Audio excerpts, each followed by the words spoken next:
ายดีเนาะวันนี้ฮะจะมากินตำหุงแบบบ้านๆอันนี้ผักขา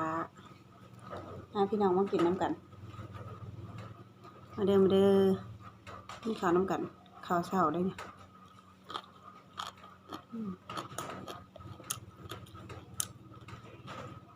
ผักขาสดๆ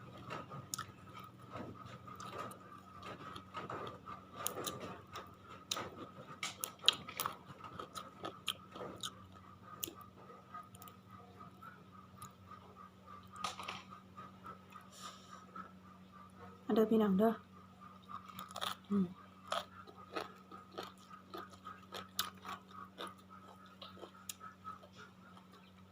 ให้ลูกมาเร็ว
ทำมะกอก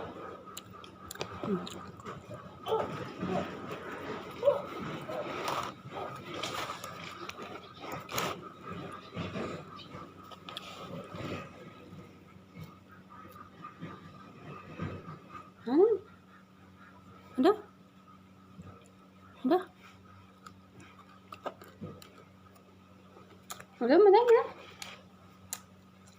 เนาะ